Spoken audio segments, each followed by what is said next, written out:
ہزاروں سال پہلے جب انسان آسمان کی طرف دیکھتا تھا تو اسے ایک پراسرار پردہ نظر آتا، مگر ایک ایسا ذہن پیدا ہوا جس نے اس پردے کو چاک کر دیا۔ ستاروں، سیاروں اور کائنات کی گنتی کرنے والا ایک نابغہ روزگار شخص۔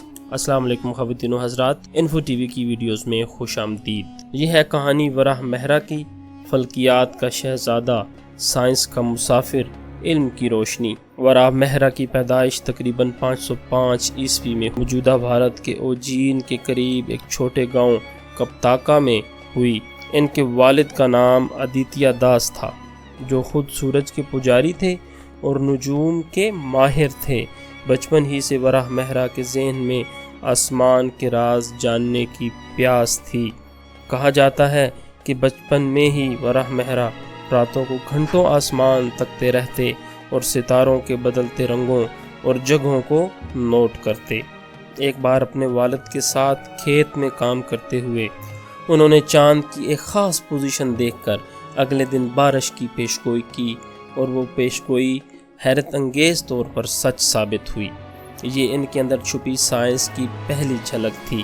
وراہ مہرا نے ابتدائی تعلیم اپنے والد سے حاصل کی، پھر مزید تعلیم کے لیے اوجین کا رخ کیا، جو اس وقت فلکیات اور ریاضی کا مرکز تھا۔ یہاں انہوں نے سنسکرت، ریاضی، فلکیات اور ویدک نجوم کا گہرا علم حاصل کیا۔ اوجین کی رصد گاہوں اور مندر کے فلکیاتی آلات نے ان کی سوچ کو وسعت دی۔ انہوں نے یونانی، رومی اور ایرانی فلکیات کے نظریات کا بھی مطالعہ کیا، اور ان سب کو ہندوستانی فلکیات سے جوڑ کر ایک نیا نظام بنایا۔ جوانی میں ہی وراہ مہرا کی شہرت دور دور تک پھیل گئی۔ وہ نہ صرف فلکیات میں ماہر تھے بلکہ موسمیات، زلزلہ شناسی اور جغرافیہ میں بھی کمال رکھتے تھے۔ ان کے پاس گاؤں اور شہروں سے لوگ آتے، بارش، فصل، سفر اور یہاں تک کہ بیماریوں کے وقت کے بارے میں سوال کرتے۔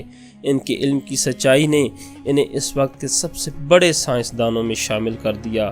ان کی اہم تصانیف میں شامل ہے: نمبر 1، پنچ سدھانتیکا۔ اس تصنیف میں 5 مختلف فلکیاتی نظاموں کا جامع خلاصہ بیان کیا گیا ہے۔ ان میں فلکیاتی نظام سوریہ سدھانتا، پولیسا سدھانتا، روماکا سدھانتا، پیٹا ماہا سدھانتا اور وششتا سدھانتا شامل ہیں۔ اس کتاب میں مغربی اور ہندوستانی علمی فلکیات کو یکجا کیا گیا ہے۔ نمبر 2، بریہت سمہتا، ایک انسائکلوپیڈیا جس میں فلکیات، موسمیات، زلزلے، زراعت، تعمیرات، جواہرات، خوشبوئیں، حتیٰ کہ سنسکرت شاعری تک شامل ہے۔ نمبر 3، بریہت جاتک، نجوم پر سب سے مشہور کتاب جو آج بھی ویدک ایسٹرولوجی میں بنیاد سمجھی جاتی ہے۔ نمبر 4، لوگ جاتک۔ لوگ جاتک میں بریہت جاتک کا خلاصہ بیان کیا گیا ہے۔ ہم اس کو بریہت جاتک کا مختصر ورژن کہہ سکتے ہیں۔ نمبر 5، یوگ یاترا، سفری مبارک اوقات، موسمی پیشگوئی اور جغرافیائی حالات پر لکھی گئی جامع تصنیف ہے۔ نمبر 6، بھارت وواہ پٹالا، شادی اور رشتوں کے نجومی پہلوؤں پر لکھی گئی کتاب ہے۔